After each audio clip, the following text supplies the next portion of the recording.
Alors mes chers amis, pour ce nouveau cours de Torah aujourd'hui, j'espère que vous avez passé une journée utile.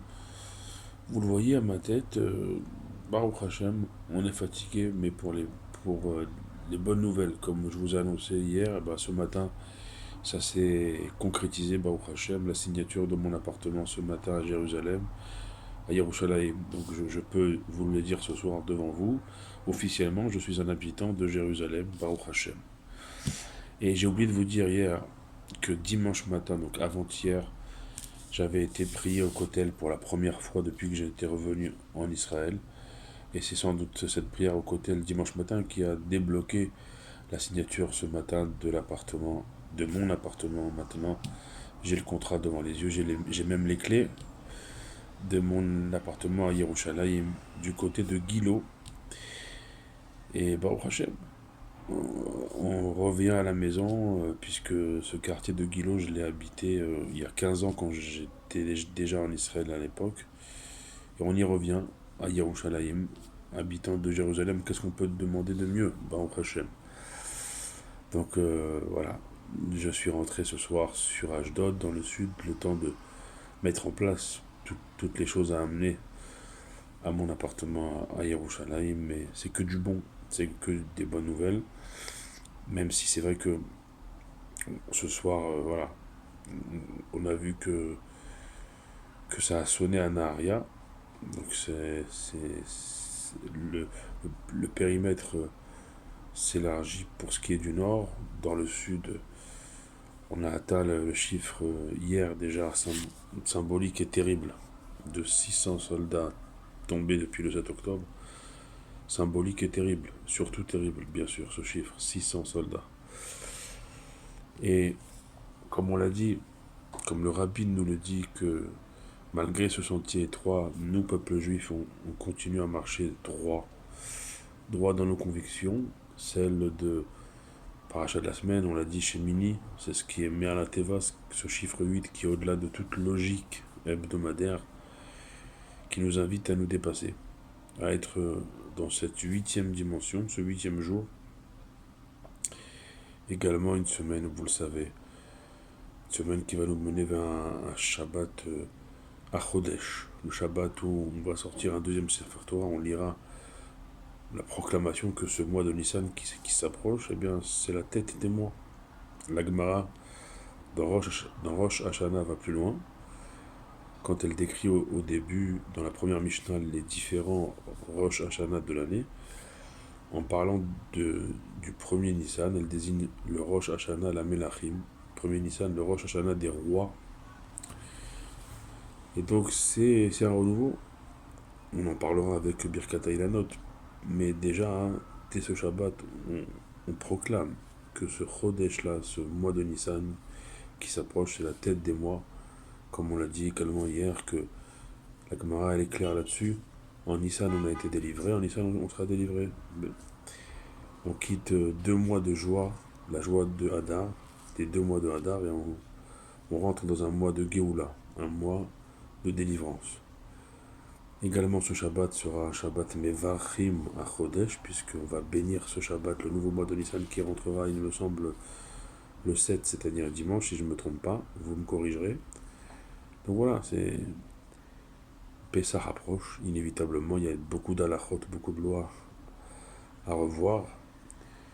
Et ce soir, je, je, je voulais vous adresser ces quelques mots pour vous dire que, Baruch Hashem, quand on prie, même si on a des moments de moins bien, comme c'était personnellement mon cas la semaine dernière, où entre mardi dernier et ce mardi aujourd'hui, le jour et la nuit, mardi dernier, je trouvais pas d'appartement, le temps commençait à presser par rapport à mes affaires qui viennent de France. Baruch Hashem, ce mardi-là, aujourd'hui, tout a changé pour le bien, puisque j'ai mon appart. Donc vous voyez que ce qui nous arrive personnellement, eh bien on doit le partager. C'est ça aussi le sens de Shemini. C'est que la destinée du peuple juif, de notre peuple, elle est Bayom Hashemini, elle est au-delà de toute logique. Toute logique. Et encore aujourd'hui, on a été, enfin, des amis à mon cousin ont été encore comme hier réjouir des Khayalim, réjouir des soldats dans les bases. Et c'est armé de cette conviction solide, profonde que nous sommes Bayom Hashemini. Non seulement on se dépasse pour les autres, pour notre peuple, mais que très bientôt on va rentrer dans cette dimension du 8e jour, celle de Mashiach, et que on est plus que jamais dans une immédiateté de l'histoire qu'il nous faut saisir. Saisir, c'est prendre la pleine mesure que chaque moment. Pour vous dire, ce soir, vous voyez ma tête, je suis un peu fatigué, mais ce n'est pas une excuse, il faut parler Torah. Le titre que j'ai voulu de ma chaîne YouTube, c'est la Torah et lumière. Sans Torah, on n'a pas de lumière. Sans lumière, on ne voit rien. Déjà comme ça, on ne voit rien. Alors si les quelques mots Torah qu'on peut dire ensemble, on cède là-dessus là aussi, il ne nous reste rien. Il faut parler Torah. Il faut parler Torah Zéor, c'est la lumière. Quand on a dit à Purim, la Yehudi Maïta, Ora Vesimcha Vesason Vika, Ora c'est la Torah. La joie, elle vient de la Torah. La joie, elle vient du fait que malgré toutes les nouvelles autour de nous, et les dangers certes sont grands, ben, la Torah, elle nous donne cette force incroyable de dire, ok, on n'est pas aveugle, on n'est pas sourd, on entend, on voit ce qui se passe autour de nous, mais c'est pas pour autant que ça ébranle nos convictions, notre émouna et notre pratique de la Torah et des mitzvot. Le Rabbi, dans les moments où ça va pas, le Rabbi a toujours ce mot de rajouter. Dans l'opposition, dans l'adversité, on rajoute, et on rajoute encore. En Torah et en mitzvot, en acte de bonté, en acte de charité, puisque le chassidut, là-dessus, est très clair. Tfilat tshuva ou tzedaka mekarevet et hageoula. Depuis le Baal Shem Tov, en passant par le Maggid, transmis par l'Admor Azaken, l'Admor Emtsaï, tous les rébéim jusqu'au Rabbi, que la prière, le repentir sincère et la tzedaka, ça rapproche la Géoula, ça rapproche la délivrance. Et c'est ça aussi rentré dans la paracha de notre semaine, Bayom Hashemini, dans ce 8e jour, dans cette 8e dimension.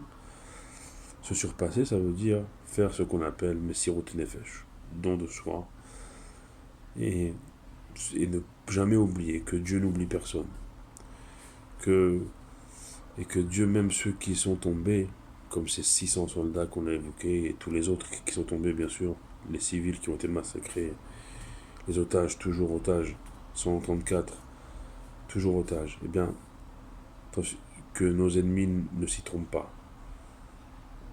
Dieu un jour fera les comptes de ce qui aura été injustement violenté, tué, massacré.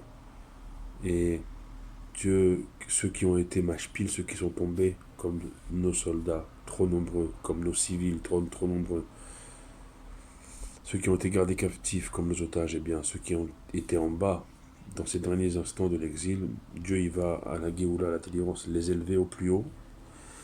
Et ceux qui se sont crus élevés par rapport aux autres, ceux qui ont cru être supérieurs aux autres, Dieu à la délivrance, il va les remettre à leur juste place, il va les remettre en bas.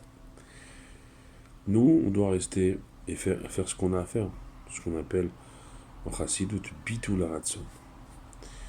On doit annuler sa réflexion qui nous mène à rien en fait, qui nous mène à d'autres réflexions, et au final, pas besoin de faire, puisque je pense donc je suis. Non, nous dans la Torah, j'agis donc je suis. Agir, pas pour son nombril bien sûr, agir pour être utile à notre peuple, à la préservation, à la protection de notre peuple. C'est sur ces quelques mots que je vous quitte pour ce soir, en vous donnant rendez-vous blinétaire avec l'aide de Dieu demain soir. D'ici là, priez pour nous comme on prie pour vous. Baruch Adonai Leolam, Amen ve Amen.